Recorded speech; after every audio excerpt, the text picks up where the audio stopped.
નમસ્કાર પશુપાલક મિત્રો, આજે આપણે બનાસકાંઠાની અંદર આવ્યા છીએ અને તમને પશુપાલક જોડે મળીએ. શું નામ ભાઈ આપણું? આપણું અમૃતભાઈ નામ. અમૃતભાઈ રબારી. અમૃતભાઈ દેસાઈ. હવે આપણે તમે કેટલી ભેંસો રાખો છો સાહેબ? 25 ભેંસો રાખો. બરાબર. અને હાથ ગાયો. હાથ ગાયો. અને પશુપાલન તમે કેટલા વર્ષથી કરો છો? અમે 8 વર્ષથી. 8 વર્ષથી. બરાબર. અને તમે આગલી સાલ દૂધ કેટલાનું ભરાયું હતું? આગલી સાલ દૂધ ભરાયું હતું 21 લાખનું. 21 લાખનું દૂધ ભરાયું હતું. અને એમાં તમને વધારો કેટલો મળ્યો હતો? એમાં 6.5 લાખ. 6.5 લાખ રૂપિયા.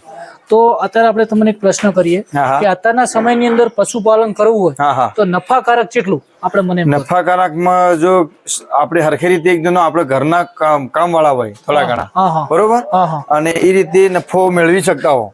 આમાં પશુપાલનમાં કેવું છે કે જેટલો તમે જાતે કરો અને જેટલો હરખી રીતે કરી કહેતા હો તો નફો બહુ સારો છે. અને બધું તમે બધા માણસો પાસેથી કોમ કરાવતા હો બરાબર તો પછી નફોમાં રહેતો ઓછો 50% નફો રહેતો નથી. બરાબર. 30% રહે છે. બરાબર. તો તમારે આવતી સાલનો વધારો તો તમારે સારો મળ્યો તો. હવે આ સાલ તમે દૂધ તમારું કેટલા થશે? આ સાલ અમારું દૂધ એટલું 22 લાખના આજુબાજુ થાય. બરાબર. 22-23 લાખનું દૂધ થાય. બરાબર. એટલે મેન પશુપાલકોને જાતે કરવા વાળા હોય તો નફો વધારે દેહે. બરોબર. અને તમે શરૂઆત કરી ત્યારે ભેંસો તમે કેટલાની લાયા હતા? અમે શરૂઆત પહેલી કરી હતી એચએફ ગાયની. બરાબર. એચએફ ગાય રાખતા અમે 20 જેવી ગાયો રાખતા. બરાબર. ગાયમાં પછી ગરમીના લીધે બીમારી થતી ને, કોઈ બેક્ટેરિયા છે, કોઈ તાવ બીજો છે, એ રીતું થતા પછી અમે હવળે ગાયો ઓછી કરી. બરાબર. અને ગાયો હાલ 7 જ રાખી એચએફ અને 25 ભેંસું કરી. બરાબર. અને તમારે મેન હાલ તમે ચારો શું ખવડાવો? હાલ ચારો બાજરી ને કતર, અને કોઈ મઠ નહીં આવે, કોઈ ચણા નહીં આવે. બરાબર. 2 ટાઈમ ચાર હાલવાની. અને લીલા ચારામાં નહીં હાલતા. લીલો ચારો હાલ આવતા જ નહીં. હાલ લીલો ચારો બિલકુલ હાલતા જ નહીં. બરાબર. શિયાળો બંધ. બરાબર. તો તમે શરૂઆતમાં ભેંસું લાયા હતા, એચએફ ગાયો લાયા હતા, એટલે તમારે એચએફ ગાયમાં પ્રોબ્લેમ શું આવ્યો? એચએફ ગાયમાં પછી બીમારી ની. બરાબર. બીમારી કોઈ ગરમીમાં આવે રિપેર થાય. બરાબર. આપણે આ વિડીયો મેન બનાવવાનું કારણ કે પશુપાલકો હવે કોઈ નવા આવતા હોય તો એમને એચએફ ઉપર જવું કે ભેંસો ઉપર જવું? ભેંસો માટે બહુ ફાયદો છે. એવું? હા, એમાં કોઈ બીમારી નથી લાગતી. બરાબર. કોઈ તમને કોઈ ખર્ચો જ લાગતો નથી. બરાબર. કોઈ ગરમીમાં આવે તેને પાડે લઈ જાઓ કે બીજો એ કરી નાખો એટલે એમાં એ ટકી જાય છે. બરાબર. એમાં કોઈ નુકસાન જતું નથી. અને અત્યારે મેન ફાયદો કોઈ બીમારી બીજી.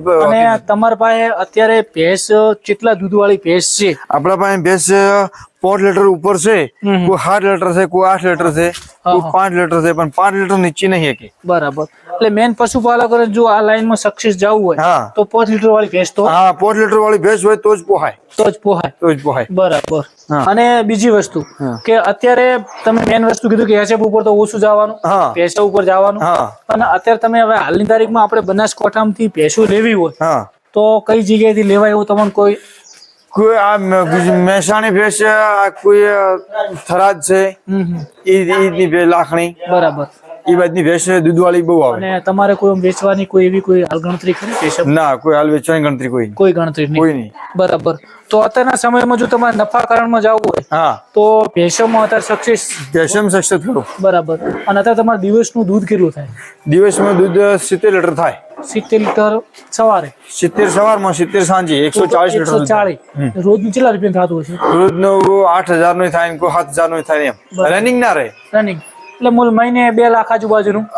મહિને 2 લાખ નું તો કમ્પ્લીટ. એટલે વર્ષે 24 લાખ ઉપરનું તો 2 લાખ 10,000 થાય, 20,000 થાય, પણ 2 લાખ નું તો કમ્પ્લીટ. બરાબર. આ તો પશુ છે. કોઈ દાડો કોઈ મોડું થઈ જાય, કોઈ વહેલું થઈ જાય દોવામાં, અને દોવામાં 4 વાગે સાંજના, સવારમાં 4 વાગે ટાઈમ. અને બીજી વસ્તુ કે તમારા પાસે હાલ ભેંસો તો બધી સારી છે, એચએફ ગાય ઉપર તમે જવાની ના પાડો છો, બરાબર. અને હવે તમારા રોજ 8,000 નું થતું હોય, આપણે એક્ઝામ્પલ 8,000 નું, એમાં ખર્ચામાં કેટલા રૂપિયા છે? ખર્ચામાં 3,000 થી 4,000 રૂપિયા. બરાબર. એનું કારણ કે છે એટલો બધો ઓછો ખર્ચો તમારે શું? અમારે જે ખોણ છે ને, એ જે બાજરીનું કતર છે, એ બાજરીનું કતર ખાય હેઠે નોખીને ઉપર ખોણ આલી, અને જે ઢોરો દૂધ 5 કિલો આલતો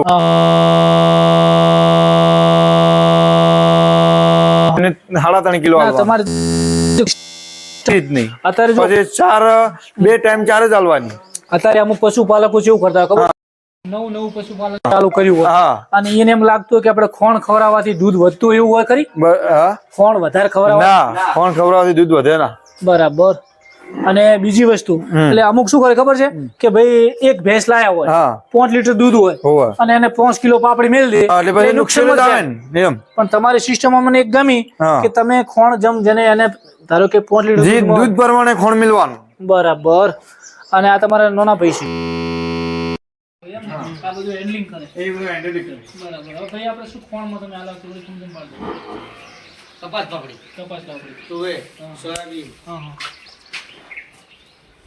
અને અત્યારે તમે ખોળમાં શું શું આવે ખોટા સમજાઈ દો બધી કપાસ પાપડી સોયાબીન તુવેર પછી લાલી દીપક એ આપ બરાબર. અને આમાં તમને સૌથી વધારે દૂધ શેનાથી વધે પશુપાલનમાં તમે એમ કહો દૂધ શું ખવડાવવાથી વધે? પાપડી કપાસ પાપડી કપાસ તુવેર ની લાલી ત્રણ વસ્તુ બરાબર. દૂધ વધે ફેટ વધે. અને આમ તમારા અનુભવ પણ પશુપાલનમાં આમ કેવું પૈસા મળે? સારું લોકો અત્યારે મને અમુક વિડીયો બનાવું કોમેન્ટ મારતા હોય વિડીયોની અંદર કોમેન્ટ મારતા હોય કે નુકસાનકારક છે પશુપાલન.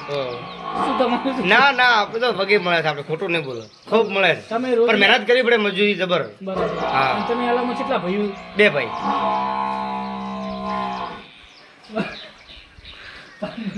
અને આ શું છે? એ સોયાબીન આ શું ભાવ મળે આજકાલ? 11.5 40-45 કિલો આવે. 1150 રૂપિયાનું 50 કિલો આવે. 45 કિલો. અને પાપડી તમે શું ભાવ લાવો? આપણે 1750 ભાવ હોય. પાપડી જોઈ લો કેવી તમારે આપણે શું પાપડી દુકાન છે બરાબર? પાપડી તો સારી છે. ના પાપડી હારી. હું તમને સલાહ આપું, તમારે મહિને કેટલા જણ કોણ થાય? લાખ આજુબાજુ થઈ લાખ રૂપિયા? 2 લાખનું દૂધ થાય, લાખનું તો કોણ થઈ જાય? 2 લાખ ઉપર દૂધ થાય. 3 લાખનું થઈ જાય. હું તમને સાચી સલાહ આપું, આપણે શું કે પશુપાલકના હિતમાં રહેવા વાળા તમને આ પાપડી તમે મિલમાંથી ડાયરેક્ટ લાવો ને તો તમને કેટલા પડે? અત્યારે કેટલા ભાવ તમે? 1700. આ પાપડી તમને 1600 પડે. કેટલામાં? 1600. અને તમે લાખ રૂપિયાનો માલ લાવો છો એની જગ્યાએ તમે ડાયરેક્ટ મિલમાંથી લો તો તમારે એક મહિનામાં તમે તારી બોરી ખવડાવતા હોય ને તો 3000 રૂપિયાનો તમને ફાયદો થાય. તો પશુપાલનમાં સક્સેસ થવું હોય તો આ કઈ જગ્યાએથી મળે છે તમે ડાયરેક્ટ લો. બરોબર. મારે પોતાના દુકાન છે પણ મળ્યું નહીં કે તમે મારે એથી લો પણ ડાયરેક્ટ મિલમાંથી લો. 60 બોરીનું ડાલું આવે કેટલું? 60 બોરી. એમાં તમારે 100,000 રૂપિયા નફો થાય. તમે મોણો કેટલા રાખો છો? 2 માણસો છે, 2 ભાઈ અમે છે. 2 ભાઈ ને 2 માણસો છો ને? 4 જણ. તો 2 માણસોનો પગાર આ પાપડી નીકળી જાય. સાચી 100% સાચી ખોટી વાત. સાચી વાત. તો તમે આવું કરો, તમે બધું વસ્તુ ડાયરેક્ટ લાવો. અને તમે આ શું ભાવ ચાલ લાયા હતા? ઘરની છે. ઘરની બરાબર. અને પેલું તમે જે મઠનું લાયા કિલો 8 કિલો 180 રૂપિયા. તો તમારે ઈ ખવડાવો એના પછી તમે મગફળી ખવડાવો. મગફળીનો પ્રોટીન આવે, દૂધ વધે, ફેટ વધે. અને મઠની સાર ઓમ સારી એ કયા ઢોરા માટે સારી? એને લોહી બનાવવું હોય, દૂધ ના આવતો હોય પણ તમારે ઢોર દૂધાળે મારા પાસે 11 ગાયો છે છોકરીથી હું 24 કલાક મગફળી ખવડાવું. બીજું કશું લીલું નહીં, ભૂકું નહીં, તો દૂધ કાઢે 8 હાથ જ લેતો. એટલે તમે મારી આ સલાહ છે, તમે સારું ખવડાવો જેટલો તમે સક્સેસ થશો. તો તમારો આભાર. આજ તો રોમ કરી અને તમે આવી રીતના પશુપાલન કરતા રહો, સક્સેસ તો. અને આ વિડીયો જોઈને તમારાથી બીજા લોકો પણ પશુપાલનમાં આગળ જતા હોય એટલે આપણે વિડીયો બનાવો. બરોબર. ચલો, જય માતાજી.